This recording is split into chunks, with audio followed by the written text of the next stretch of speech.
Hay tres trabajos muy recientes que yo les aconsejo que lean, ¿vale?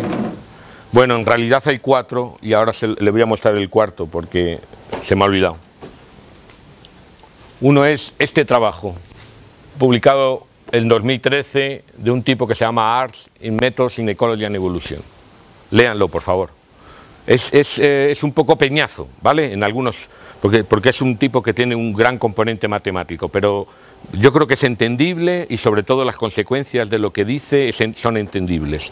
El mensaje de ese trabajo es básicamente que cualquier comparación entre datos de presencia y el background lo que hace es mostrarnos la frecuencia de los puntos. Eso no es malo ni bueno. Si la frecuencia de los puntos es la frecuencia del organismo, es bueno. Si la frecuencia de los puntos tiene sesgos, es malo, no, ¿vale? Entonces, pero lo que hacen esos modelos es sacarnos la frecuencia de los puntos. Maxent no tiene por qué ser malo, siempre y cuando la frecuencia de los puntos responda a la frecuencia de ocurrencia de la especie o de aparición de la especie. Yo creo que eso es clave, ¿de acuerdo? El problema es lo que está detrás de todo eso. Lo que está detrás de todo eso en la carencia de ausencias y en que la frecuencia de los puntos está sesgada por los observadores, es que carecemos de un muestreo planificado y bien estratificado, que nos permite saber que en este lugar, con esta misma cantidad de esfuerzo, yo he visto 5 veces el animal, y en este otro lugar, con esa misma cantidad de esfuerzo, yo he visto 1 vez el animal. Entonces, ahora sí tengo una variable, y en este lugar, con esa misma cantidad de esfuerzo, yo nunca lo he encontrado. Y en ese momento sí tengo una variable. Lo que está detrás del problema de la frecuencia es que carecemos de un mecanismo estandarizado para tener datos fiables de presencia, de ausencia o de cantidad de veces que se ha observado una especie, ¿vale? Porque no tendríamos por qué jugar solo con la presencia. Si fulanito de tal ha sido observado 25 veces, no es lo mismo que si solo se ha observado una vez. Podríamos jugar con mejores datos. Pero ese artículo es clave, ¿vale? ¿Por qué? Porque si piensan, el mensaje final del todo es, cuando yo hago modelos de ese tipo, de presencia versus background, lo que estoy modelizando es la información que le introduzco. Lo que me está haciendo es sacándome una representación de lo que le meto. Les voy a poner un ejemplo. Esto está hecho con Maxent, con las variables que tiene por default, ¿vale? En el tutorial. Yo he digitalizado la palabra error, he cogido la mitad de los puntos, los he metido en Maxent con unas variables climáticas. Desde luego, la palabra error no tiene ningún mecanismo climático. Vamos, la podía haber puesto de otra manera. Y he sacado, ese es el mapa que he sacado, más o menos. He puesto una línea, le he pasado con las variables climáticas y este es el resultado de Maxent. He inventado una distribución en donde hay muchos puntitos en este lado y pocos puntitos en este, y me sale esta distribución. Igual, esta es la frecuencia de puntitos, esa frecuencia podría ser la de la especie o podría ser la de que hay una universidad ahí, no tengo ni idea. Es decir, la cualidad fundamental de este tipo de modelos, ahí lo he hecho en México y ahí he puesto un smile para que salga a ver, es que te saca lo que le metes. Si lo que le metes es bueno, excelente. Si lo que le metes es malo, malo. Yo creo que ese trabajo, léanlo, desafortunadamente no lo he escrito yo, pero léanlo. Todos los que les pongo no los he escrito yo, ¿vale? Del año pasado. Todos son del año pasado, menos este que es del 2012.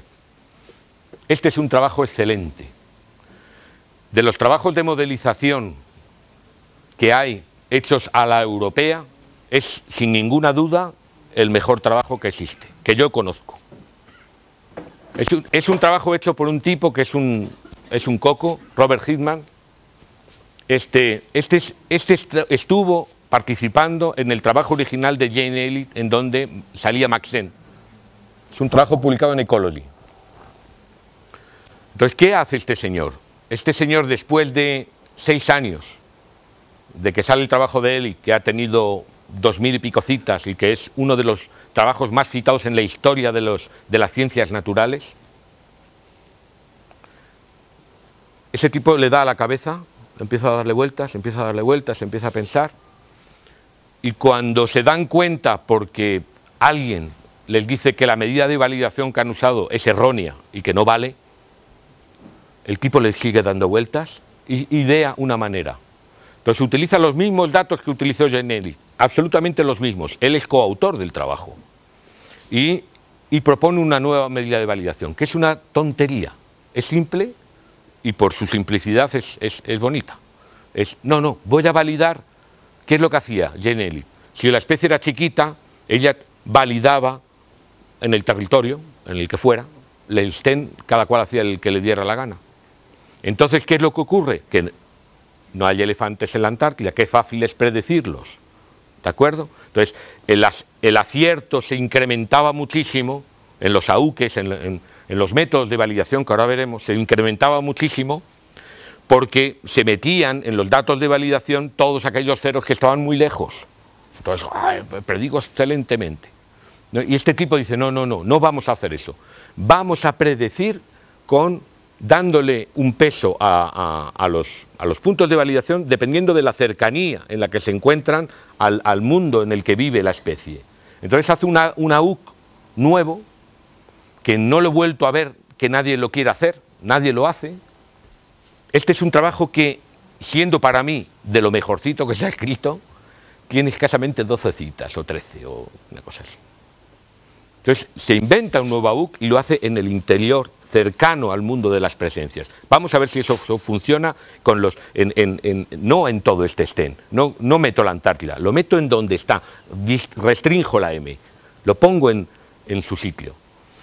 Entonces, cuando hace eso, resulta que la gran mayoría de los valores de AUK no difieren de los que se podrían obtener al azar, eligiendo puntos al azar. Lo mismo, hace los mismos métodos, es el mismo ejercicio que han hecho ustedes. Utiliza 200 no sé cuántas especies, utiliza los mismos métodos que utilizaron cada uno de los autores, hace exactamente lo mismo que el trabajo de él. Es una repetición del trabajo de él. Y lo único que difiere es el mecanismo de validación. Ahora yo no valido en todo, ahora valido en donde corresponde. ¿De acuerdo? Y evito los aciertos, los supuestos aciertos por haber predicho que no estaba en Canadá, o en Florida, ¿ok? Entonces, en ese momento se da cuenta de que no funciona. Y tiene un mérito increíble, porque siendo uno de los autores, el tipo es capaz de reflexionar y volver hacia atrás. Y propone esa medida de validación. Esa medida de validación no se ha usado, que es algo similar a lo que yo les he propuesto, los hemos propuesto. Es decir, hagan ustedes el modelo y no lo validen en todo el área, valídenlo en la M chiquita, donde están. Dígame qué carajo les ha pasado ahí, en ese mundito cercano a la especie, en donde está presencia y hay background. Por favor, valídenmelo ahí solamente. Ustedes pueden usar el área de calibración que les parezca, pero defínenla. Por ejemplo, si ustedes van a usar un área de calibración que incluye la Antártida, mal vamos. No. Hacen un área de calibración que sea el área accesible, y sé que eso es muy difícil de delimitar, pero bueno, ¿vale? Entonces la definen de algún modo, por regiones biogeográficas, por cuencas hidrográficas, por una distancia desde todos los puntos de presencia dada, etcétera, etcétera. Definen ese área, sobre ese área calibran el modelo y sobre ese área validan el modelo. Yo lo que les estoy proponiendo es mejor, es calibra donde validas y elige el área chica ya desde el principio, la M. Él lo que hace es coger todos los modelos independientemente de donde se hayan hecho. Uno los ha hecho con una M, el otro con otra, el otro con otra. No, nadie define dónde los ha hecho, pero yo los voy a validar donde interesa, que es en esta parte. No me interesa que me los validen aquí arriba porque parece que hemos acertado, ¿eh? Y cuando los valido ahí, no marchan. Entonces, si tú quieres hacer el modelo con un área así de grande, vale, pero me da igual. Lo que me importa de verdad es que lo valides correctamente. O sea, hay una importancia de M en la calibración de los modelos, pero sobre todo M es importante en la validación de los modelos. Y el otro trabajo que les aconsejo que lean es este trabajo. aparecido hace bien poco, elegido por el editor, de Trevor Hastings and Will Fittian. Hastings es el tipo que sabe de regresiones logísticas, es un matemático, un bioestadístico. Entonces acaba de publicar un paper para deshacer un entuerto que estaba en la literatura, que había críticas hacia un lado, hacia el otro, proponentes, y es si uno puede calcular la probabilidad de presencia, que es la que a nosotros nos interesa, si no se tienen datos de ausencia. Entonces este señor ya parece que se hartó, se cansó y dijo, no se puede calcular la probabilidad de presencia de un organismo o de ningún evento si no se tienen datos de ausencia. ¿Vale? Ahí me hubiese encantado a mí firmar, pero... Entonces, lean por favor estos 3 artículos y les voy a poner otro.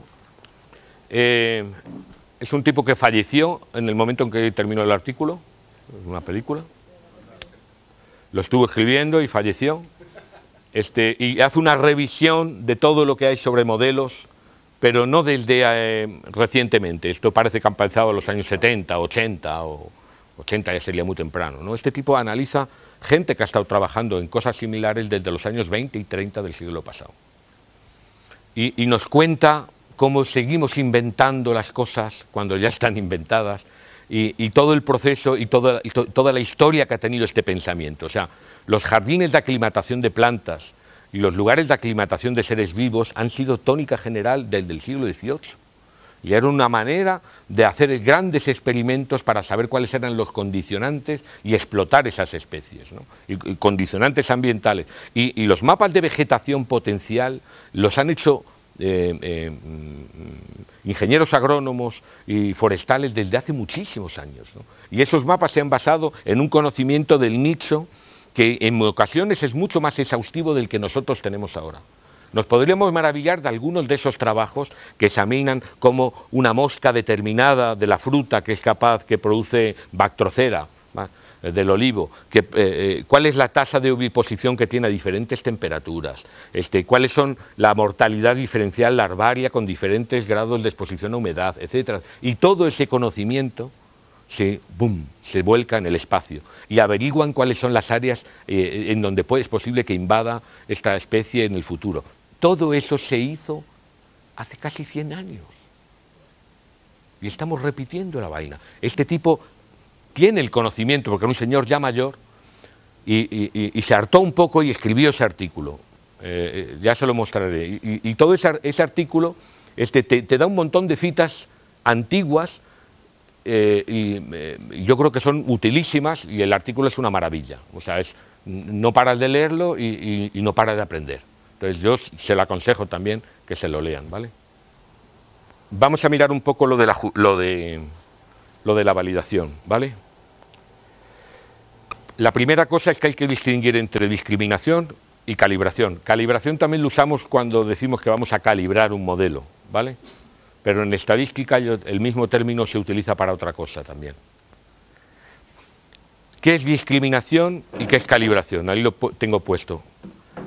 Cuando queremos discriminar, queremos saber unas cosas blanca, otra cosa es negra, una cosa es 0, una cosa es 1, queremos saber el poder de acierto. Es la matriz de contingencia que vamos a hacer. En los datos observados como presente, lo que predice es presente, cuántos hay. ¿Vale? Esa es la capacidad de discriminar. Y la calibración es otra cosa. Y las dos son importantes a la hora de validar un modelo. Prácticamente todos los papers utilizan medidas de discriminación. Y nadie o muy poca gente utiliza medidas de calibración. Vamos a intentar ver la diferencia con un ejemplo que les pongo acá. Miren ustedes, esta es la probabilidad estimada y esta es la observación de las presencias. Un modelo cuando en un modelo nos da una probabilidad o un valor continuo y nos dice que aquí hay 0,1 de valor, no significa que la especie no esté. Significa que 1 de cada 10 veces que se den estas condiciones ambientales, la especie va a estar.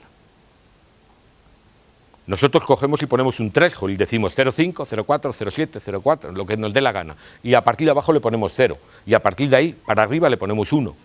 ¿Vale? Eso es una conveniencia. Pero en realidad, un 0,1 o un 0,01 significa que una vez de cada 100 veces que se den esas condiciones ambientales, el organismo va a estar. Entonces, un modelo bien calibrado es aquel que ofrece unas probabilidades, un rango de probabilidades que se relaciona muy bien con la frecuencia de aparición. Es decir, si aquí hay un 0,2, yo debería de encontrar que 2 veces de cada 10 que mire voy a encontrar la especie.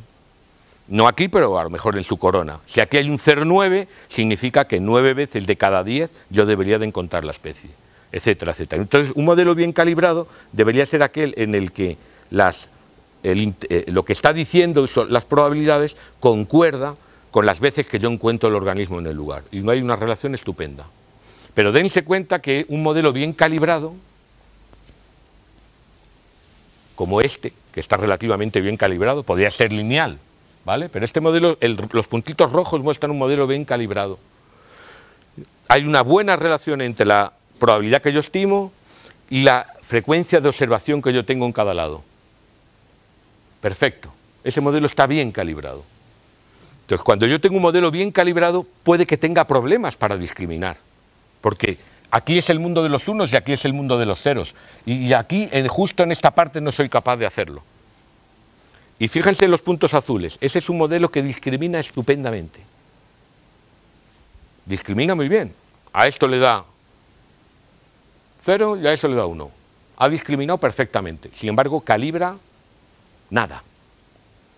Lo mismo le da estar aquí que aquí.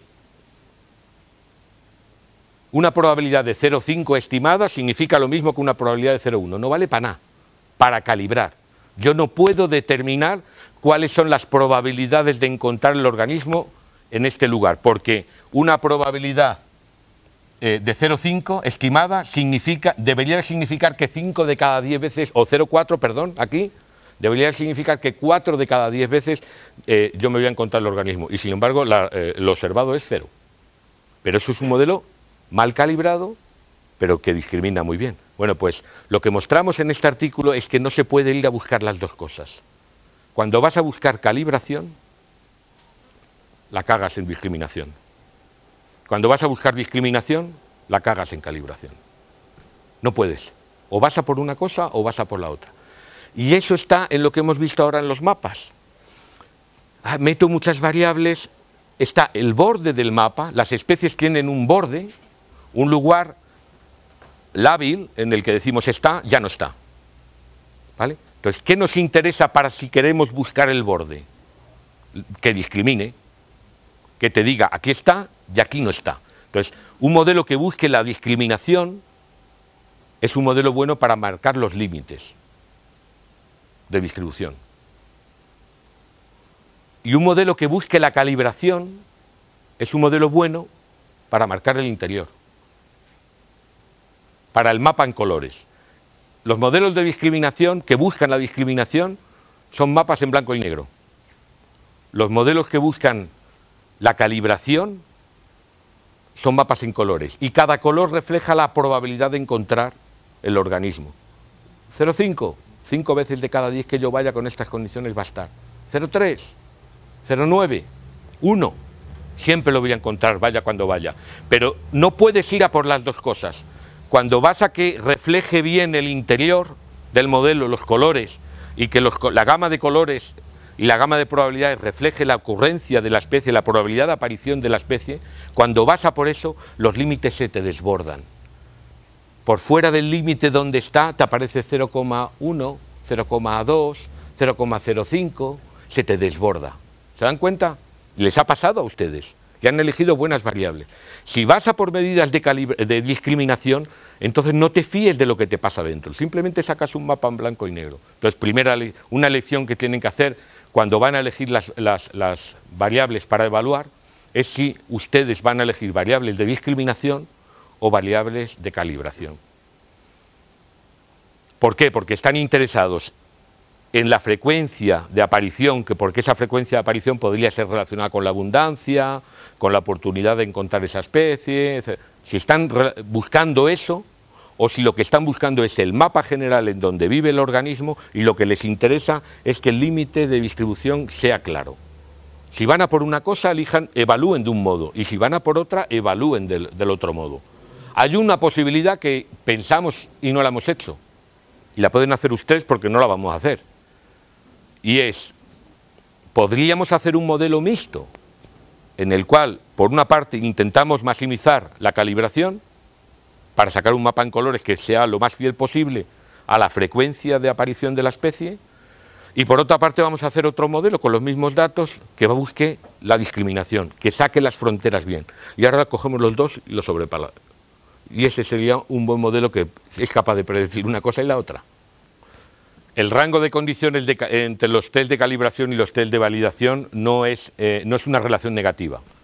Lo que yo estoy queriendo decir, a lo mejor me he expresado mal, es que tú no puedes obtener una calibración del 100% y obtener a la vez una discriminación del 100%. Si obtienes una calibración del 100%, tu discriminación va a ser menor, bastante menor. 0,7, un 0,8, ¿vale? Y si vas a buscar la discriminación completamente para tener una discriminación perfecta del 100%, tu modelo va a estar mal calibrado. No se puede buscar las dos cosas. Y es una jodida inevitabilidad estadística, porque cuando tú haces un modelo que esté bien calibrado y que refleje la frecuencia de los puntos que están introduciéndose, no hay borde. El modelo no te estima el borde, el modelo estima una tasa de frecuencia. Y esa tasa de frecuencia no es ¡pum!, no es barrera, te suaviza ese final. Y entonces al suavizarte ese final te hace que aparezcan probabilidades bajas de 0,05, de 0,1, de 0,15, de lo que sea, más allá de las regiones conocidas. De ahí el interés de tener datos, más allá de las regiones ambientales y geográficas conocidas, de tener datos buenos de ese lugar para ver si hay el modelo. Pero date cuenta que cuando se está dando una probabilidad de 0,001, significa que por lo menos yo tengo que ir en 1000 ocasiones a ese lugar para encontrar un solo individuo, y que ese solo individuo me está diciendo que el modelo está bien. Eso es una locura, ¿no? Bueno, entonces, ¿qué son las medidas de calibración? Las que dan la estadística. La R cuadrado es una medida de validación, de calibración. Si tienes un R cuadrado importante, bien. El tamaño de los residuos, lo estuvimos viendo, es una medida de calibración. ¿Vale? Es hasta qué punto los datos que has usado, las probabilidades que te salen, se parecen a las frecuencias que tú tienes de los datos en el lugar. La estadística clásica ha usado para validar los modelos medidas de calibración siempre. Y el problema ha sido, no el problema, en los modelos hemos usado medidas de discriminación que provienen generalmente de la medicina, en donde se analizan casos de un enfermo con diferentes tratamientos, ¿vale? Porque tiene la enfermedad o no la tiene. No hay un tipo que tenga, es que este tío tiene un cáncer intermedio. No, o sea, ¿tiene cáncer o no tiene cáncer? No, es que tiene una medio gripe. No, ¿tiene gripe o no tiene gripe? Entonces, trabajamos con medidas, ahí se trabaja con medidas de discriminación. Y esas medidas de discriminación se han llevado al campo de la modelización para buscar entre 1 y 0. Nosotros vamos a revisar esas medidas de discriminación. Lo que sí quiero que tengan en cuenta es que pueden medir tanto una cosa como la otra, y que las dos no tienen por qué ir de la mano, y generalmente no van a ir de la mano. Entonces, si van buscando una cosa, si van buscando exterminar los límites, si van buscando el mapa en colores, usen medidas de calibración. Esto de acá, true negative, buenas ausencias. Bien, hemos acertado. ¿Esto qué son? Falsas presencias. Es decir, hemos observado que esto era una ausencia, sabíamos que aquí había 0, y sin embargo el modelo te dice que eso es un 1. Un error de comisión. Hemos cometido el error de asignarle a ese sitio un 1 cuando en realidad no lo es. ¿Y esto qué es? Un lugar donde hemos visto que era una presencia, ¿vale? Aquí, y sin embargo él ha predicho que es una ausencia, pues es un falso negativo. Cuando colocamos esto en dos diagramas, los podemos ver aquí. Y esos diagramas son los dos senos. ¿Vale? Si esos dos senos están separados completamente, no hay ningún problema para elegir una medida de discriminación. Es más, si esos dos senos están muy separados, hay múltiples medidas de mundos. Yo puedo elegir una barrera acá. Cualquiera de esas discrimina muy bien. ¿Vale? Entonces, el mundo de las presencias tiene unas probabilidades de las ausencias que van entre 0 y 0 no sé qué, esto es entre 0 y 0 no sé cuánto, y aquí hay múltiples puntos de discriminación que son efectivos, que son buenos. No hay ningún problema. El problema es que eso no ocurre en contadas ocasiones, y uno trata de elegir un punto de corte que tenga los menores errores posibles. Y puede haber puntos de corte que nos interesen para aumentar, para disminuir los errores de comisión o para disminuir los errores de omisión. ¿Qué es lo que más nos interesa?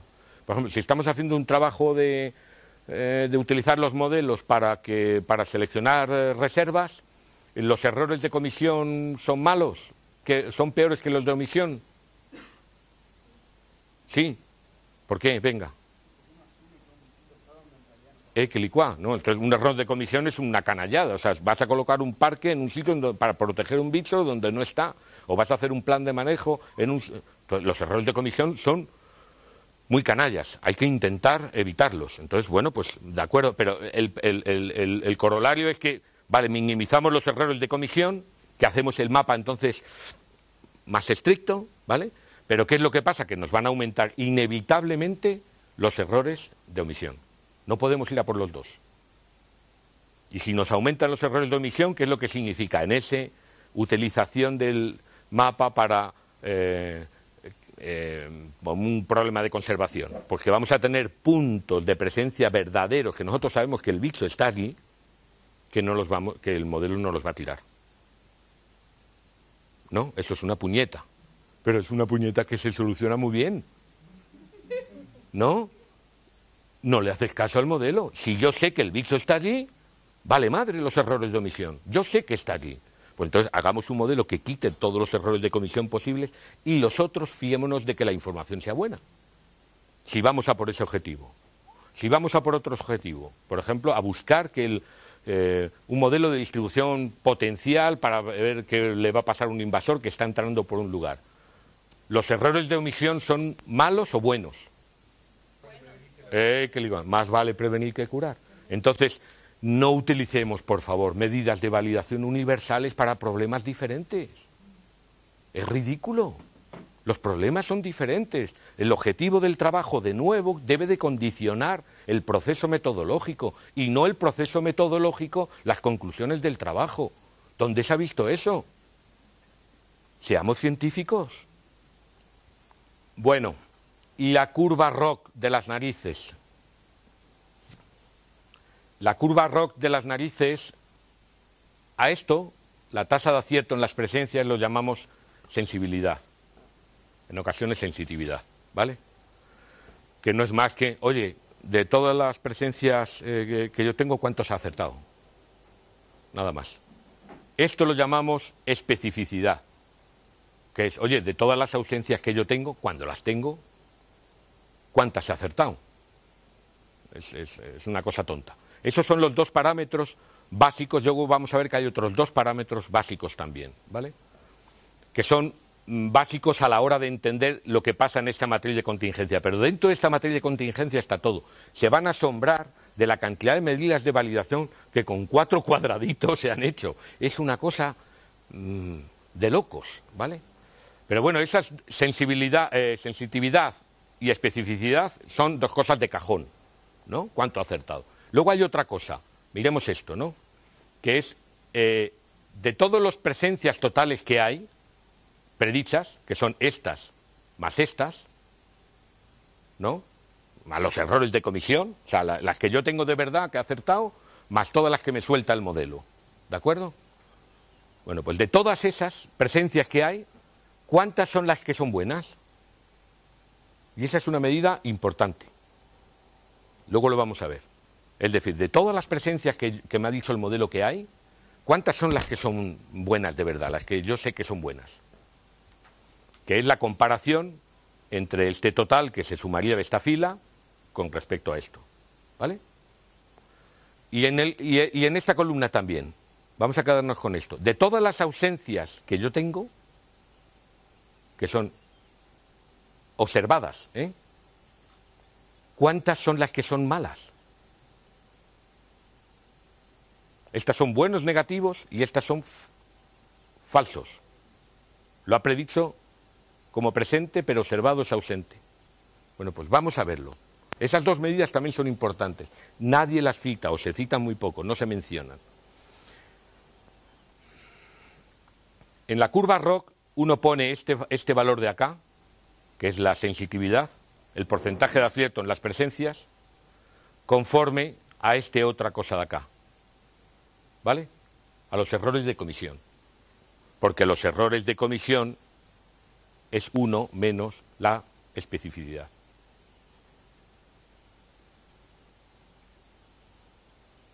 Las falsas presencias, las presencias que se han colocado donde no deben, es 1 menos las verdaderas ausencias. ¿Lo entienden o no? Entonces colocamos eso acá. ¿Y qué es lo que vamos haciendo? Pues vamos pasando esta línea de corte por todos los lados, de un lado al otro. Y vamos decidiendo una matriz de contingencia en cada caso y un punto que le corresponde a este threshold, a este otro, a este otro, a este otro, y con eso construimos una curva. Y decidimos que el área bajo esta curva es una medida de lo que tan buenos son los modelos independientemente del punto de corte donde le pongamos. Da igual donde le pongamos. Está bien y a la vez está mal. ¿Por qué está mal? Pues porque si la pregunta lo que requiere es que pesemos de una manera los errores de comisión diferente de los de omisión, ¿para qué usar el AUC? O sea, vamos a pesar esos errores y vamos a dar esos porcentajes ahí, y el AUC nos está mezclando churras con melina, le está dando a las dos cosas el mismo valor. Este puntito que hay aquí, que es el que está más cercano a esta línea, a esta bisectriz que corta aquí, es el lugar en donde se maximiza la sensitividad y la especificidad. Ese punto que está aquí. Es decir, es el lugar en donde yo tengo la mayor tasa de acierto en las presencias y a la vez la mayor tasa de acierto en las ausencias. Ese punto. O dicho de otro modo, porque sería otra manera de verlo, el lugar en donde la diferencia entre las tasas de acierto en las presencias y las tasas de acierto en las ausencias es menor. Los dos funcionan bien. Porque lo que ocurre es que, depende de donde te pongas en el threshold este que corta, si vas a garantizarte que vas a predecir bien las presencias, la cagas en las ausencias. Si te garantizas que aciertas en las ausencias, la cagas en las presencias. Tienes que elegir un compromiso, ¿no? Entonces, ese lugar de compromiso es el lugar en que se maximiza el valor de la sensitividad y la especificidad. El acierto en las presencias y el acierto en las ausencias. O se minimiza la diferencia entre los dos. Es ese puntito de ahí. Y ese puntito es el que se suele elegir de punto de corte. Y sobre todo quiero que se den cuenta que aquí es todo el rato porque estamos buscando un punto de corte. El problema aquí es que estamos buscando un punto de corte, que no tendríamos por qué buscarlo, porque el mapa completo con sus colorines y con sus variaciones de probabilidad es el bueno. ¿Por qué tenemos que buscar un mapa de corte? Porque estamos buscando la discriminación, la frontera. Solo si estamos buscando eso, vale, corten. Pero si no, no corten. El mapa de probabilidades es el FETEN. ¿Vale? Entonces, cuando como el problema es el punto de corte, como el problema ha sido dónde carajo empiezo, a partir de qué valor le digo a esto que sea 1 y a esto que sea 0, es cuando ha surgido, pues vamos a usar el ROC y la curva UC porque es independiente del punto de corte. Y luego hay algunos que te dicen, no, vamos a usar el AUC parcial o un ROC parcial. ¿Por qué? Porque estas zonas son altamente improbables. Esta de acá, en donde yo, esta parte de la curva de aquí y esta parte de la curva de aquí, no la quiero. Mírame solamente en el interior, en la parte central. Vale, de acuerdo, pero es lo mismo. Es por qué busco eso. Vamos a mirar alguna otra cosa. En el deseo del punto de corte. De la matriz de confusión, que la tienen otra vez puesta aquí, los parámetros B y D son los que atañen a las ausencias. Si yo no tengo ausencias, ¿cómo voy a predecir el parámetro B? ¿Cómo voy a predecir cuáles son los lugares que son erróneos, que los ha atribuido, los ha metido el modelo como presencias y son falsos? ¿Y cómo voy a saber la cantidad de falsas ausencias que están bien predichas? Los parámetros B y D son incalculables si no se tienen ausencias. Estas son una gran mayoría de las medidas que hay para poder calibrar los modelos. Ahorita tenemos una hoja Excel que les va a proporcionar Enrique para que con sus modelos que han tenido, con sus datos de observación, con los resultados de los modelos, puedan hacer la matriz de confusión y calcular cada uno de estos indicadores. Aquí les he puesto con circulitos azules todos aquellos que no pueden calcularse porque no se tiene información de las ausencias. Y dense cuenta que en todo esto hay una cosa que se llama N, que es la suma de A más B más C más D. No se puede calcular esa suma si tú desconoces B y D.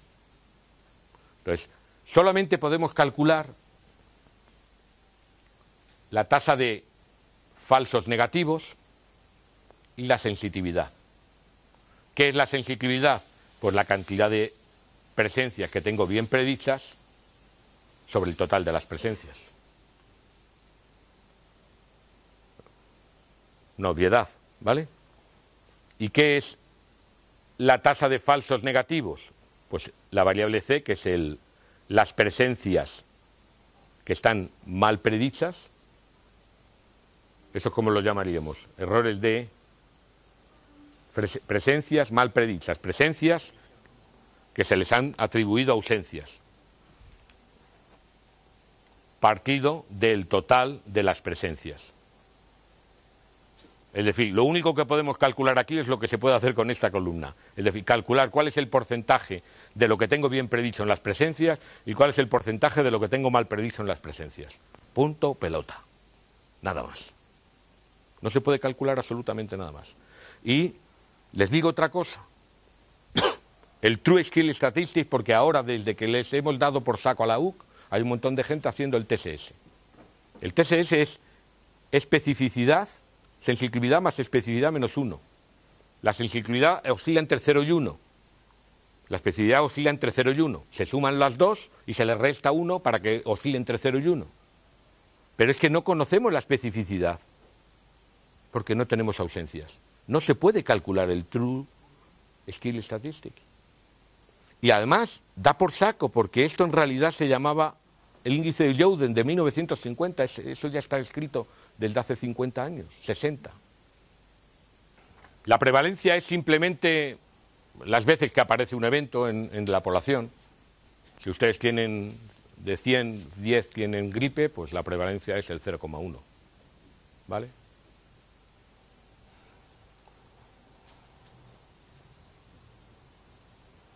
Ahorita les muestro otro trabajo que acaba de sacar el que fue alumno mío,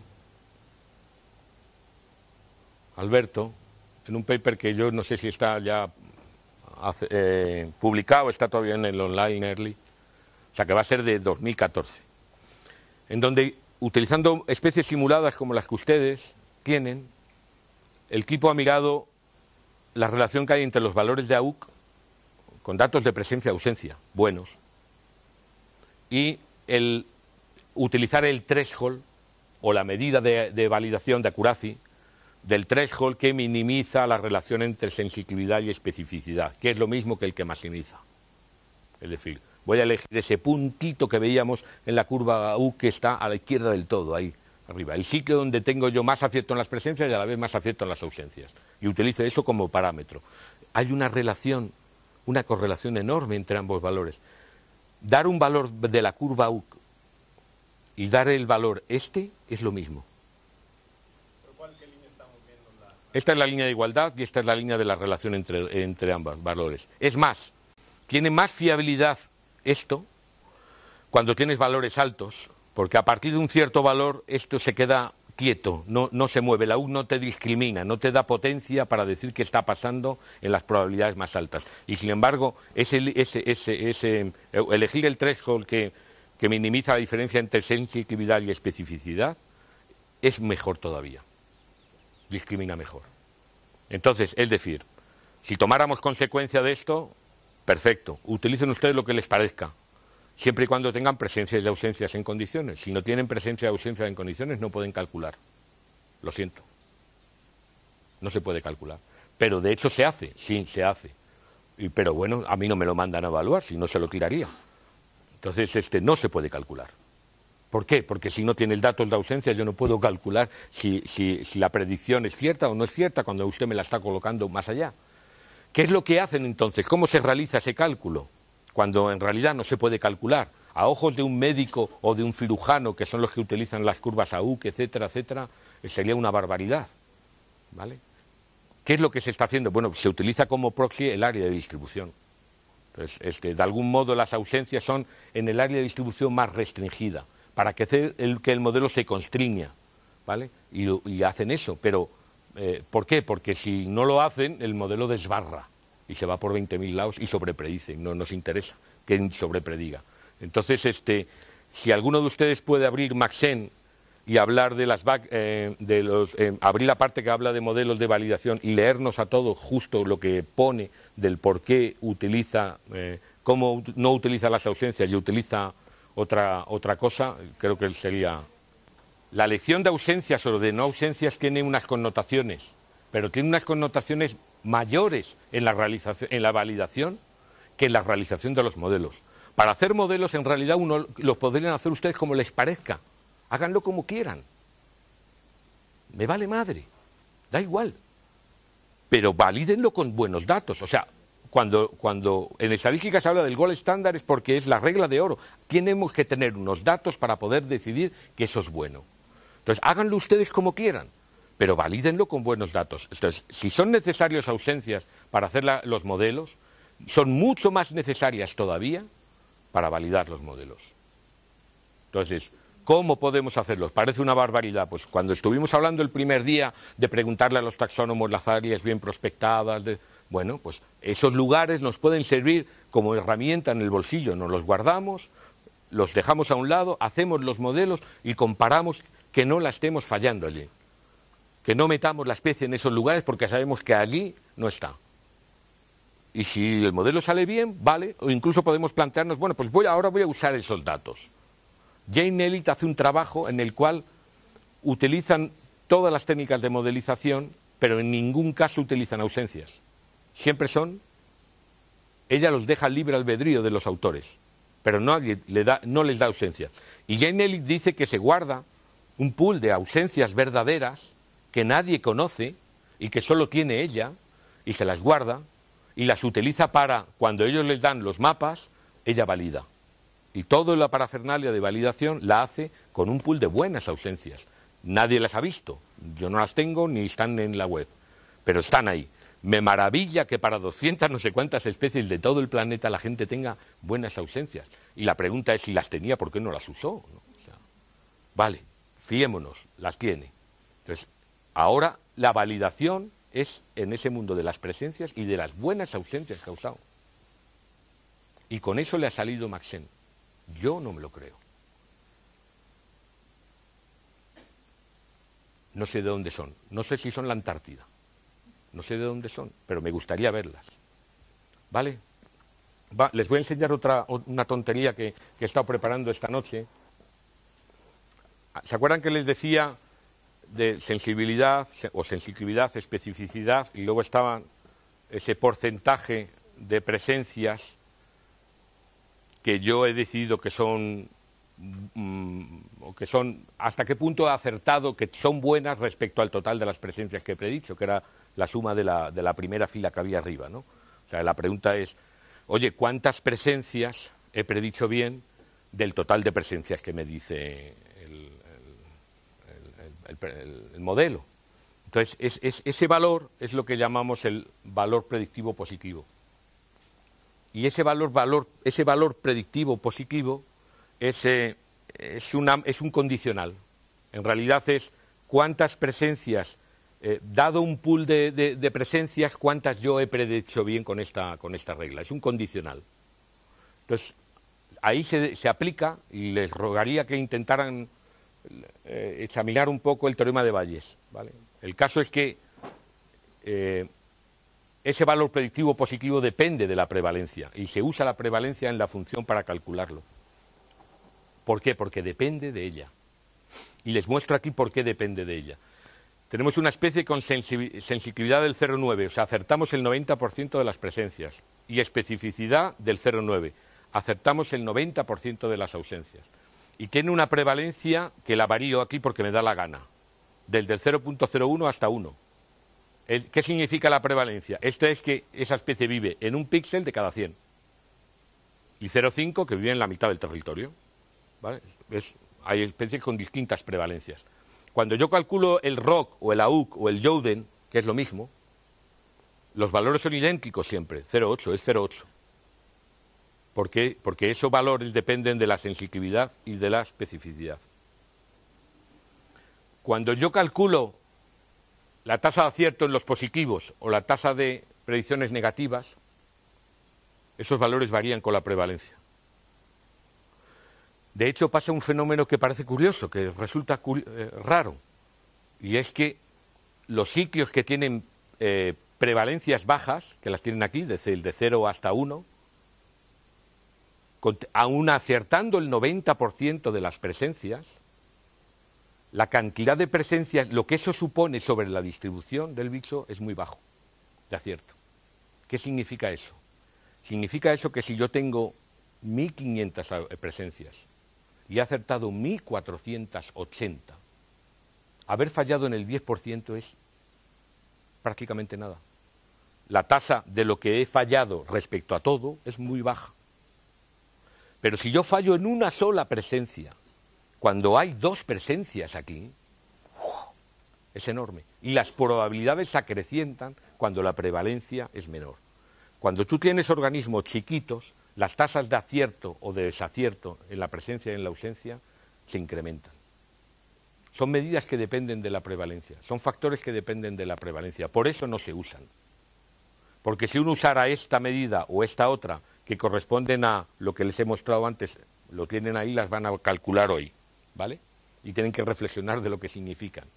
Pero esas medidas dependen de la prevalencia. Ustedes van a tener en sus especies, dependiendo del estén que tengan, esos modelitos que salían chiquitos y esos modelitos que salían grandes, van a tener AUCes que difieren, pero sobre todo van a tener AUCes que difieren en esto.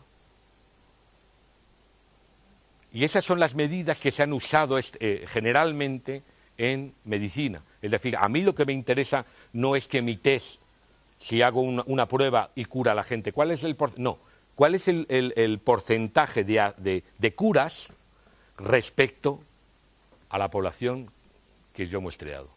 Les voy a mostrar un ejemplo. Bueno, aquí arriba tenemos 1 millón de registros, 1 millón de lo que quieran, un evento, ¿vale? La prevalencia de la enfermedad o de la ausencia o de la presencia del bicho, lo que queramos, es de 0,001. Es decir, tenemos 100 presencias. ¿Las tenemos aquí? Y sin embargo tenemos 999.900 ausencias. Ahora tenemos un modelo que hace una sensibilidad del 66%. Acertamos en 66 presencias y fallamos en 34. ¿Está claro hasta ahí? Las ausencias, ¿qué tenemos? Una especificidad del 96. ¿Qué pasa? Pues que acertamos en 959.904 y fallamos en estas que hay aquí. Y tenemos una especificidad, un valor de acierto muy alto, es 0,96. ¿De acuerdo? Ahora vamos a calcular todos los positivos que nos salen. Nos salen unos positivos del mundo de las ausencias, que están mal predichos, y nos salen unos positivos del mundo de las presencias, que también estaban bien predichos, ¿vale? Pero el modelo nos da un total de 40.062 presencias. 66 que están bien predichas aquí, y 39.996 que son errores de las ausencias. Pero el modelo nos saca 40.062, ¿ok? Y miremos, en las ausencias nos pasa igual. Nos vienen unas ausencias mal predichas de las presencias, 34, y estas de aquí. Bueno, cuando juntamos eso, este es el volumen total de presencias que tenemos en el modelo y ahora el volumen total de ausencias. Y ahora vamos a calcular esos dos factores que hay aquí. La tasa de acierto en las presencias es del 66. ¿Por qué 66? Están condicionadas por todo lo que pasa en el otro mundo, ¿vale? Y eso es por la prevalencia de la especie, porque la especie tiene una prevalencia muy chiquita, o la enfermedad es muy rara, ¿vale? Entonces, dependiendo de la prevalencia, vamos a tener una tasa de éxito que es diferencial. Cuesta entenderlo, pero así ocurre. Entonces, el corolario de esto, y lo van a probar ahora cuando jueguen, es que no es igual la capacidad predictiva que tenemos de una especie rara que de una especie común. Y no puede serlo. Y pesa muchísimo, arrastran los errores en especies que son raras. Dices, no, mira, es que yo tengo un porcentaje de acierto del 99,9. Vale, de acuerdo. Pero en las presencias he acertado muchísimo. Pero ¿me puedes decir para lo que significa esa especie, su distribución, para lo que es, qué significa ese 1% que fallas? Porque ese 1% que fallas, dependiendo de la prevalencia, puede significar incrementarle el área un montón, o duplicarle el área, o apenas incrementarle el área. ¿De acuerdo? Piensen en otra cosa. ¿Qué es la prevalencia de una especie? Te lo dije el otro día. Es el área de distribución. El tamaño de su área de distribución. Exacto. Es decir, oye, mira, estoy mirando en México y en México hay 1 millón de píxeles, esta especie vive en 100 píxeles. Pues ya está la ratio entre 100 y 1 millón. O sea, es el tamaño del área de distribución en el territorio que yo quiero mirar. ¿Vale? Esa prevalencia no la conocemos casi nunca. Coño, es lo que nos interesa conocer. O sea, sabemos, es una de las cosas que nos interesa conocer. No la conocemos. ¿Cómo la podríamos conocer? Si hubiésemos hecho un muestreo razonable, entonces yo veo que esa especie me aparece en 10 de las 100 cuadrículas que he mirado, o en 1 de cada 10, pues digo, la prevalencia debe andar por el 10%.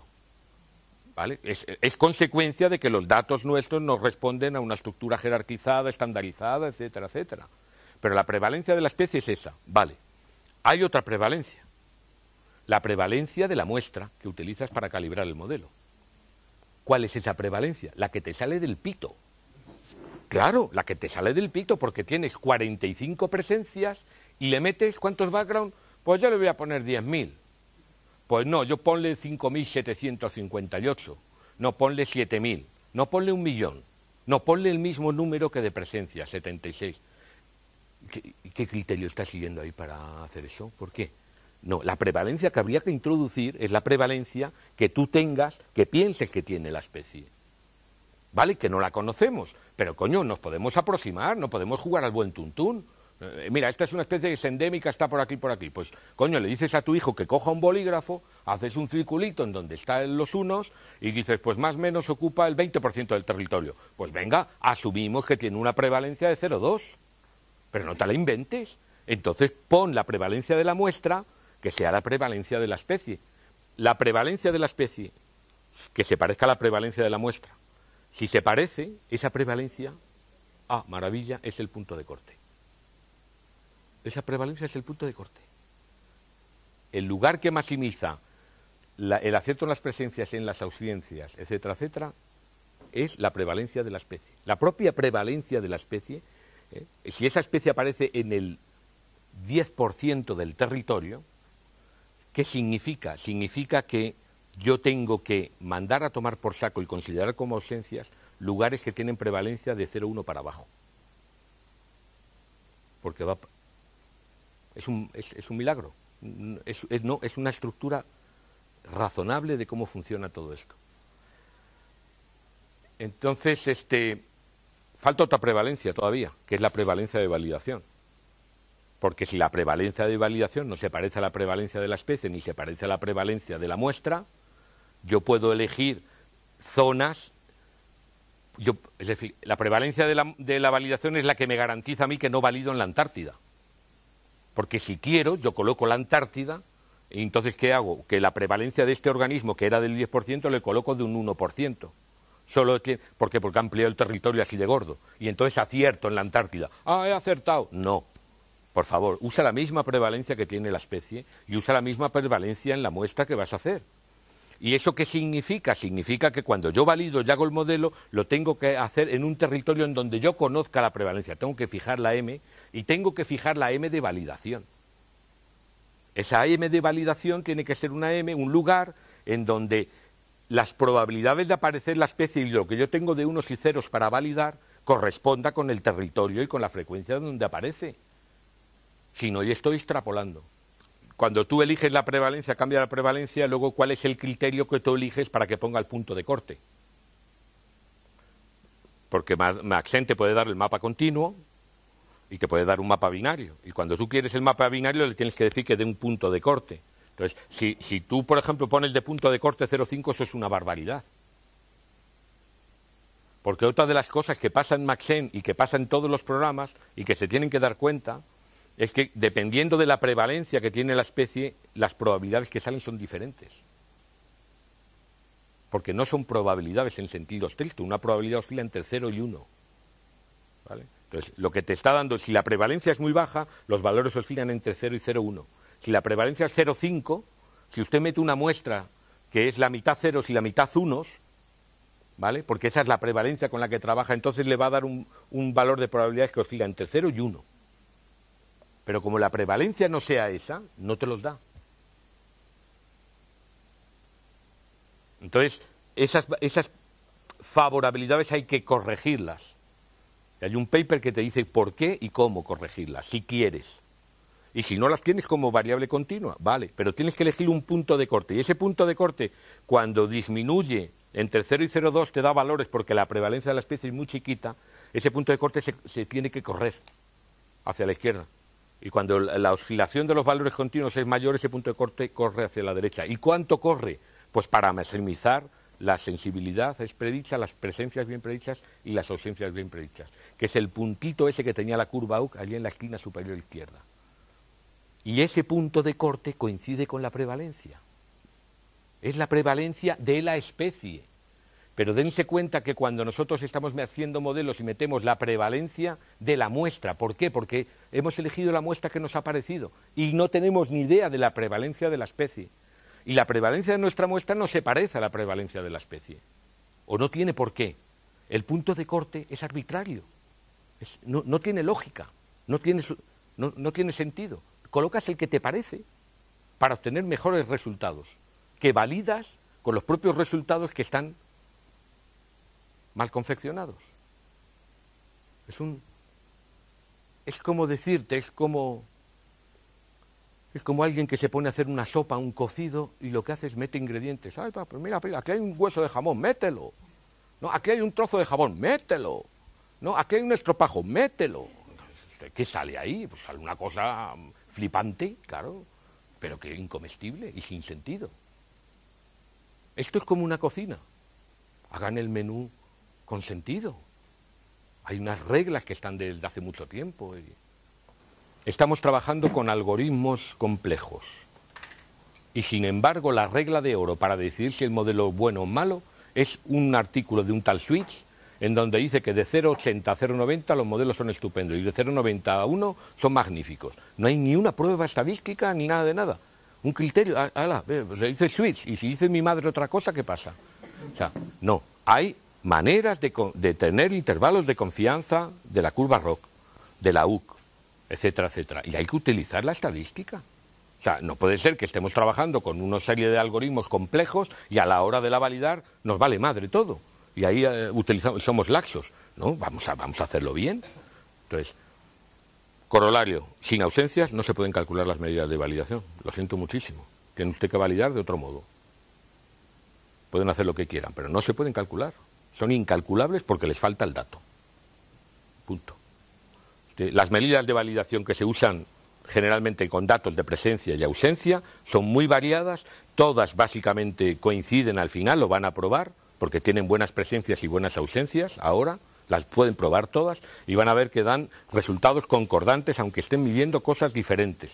Fíjase en el valor predictivo positivo y en el valor negativo, ¿vale? Que son algo que depende de la prevalencia y que les va a dar una medida dependiendo de qué es lo que, según el bichito, el área es más grande o más chiquita, ¿no?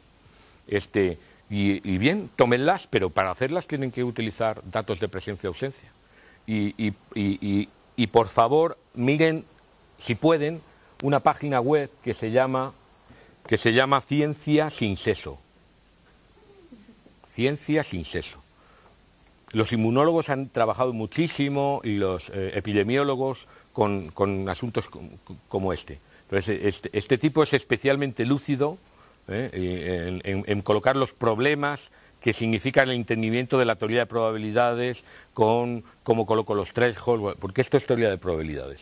Entonces, échenle una ojeada a esa web de vez en cuando, lean, los artículos son muy amenos y estoy seguro que de aquí a 1 año y medio o 2 lo terminan entendiendo. Yo no, todavía.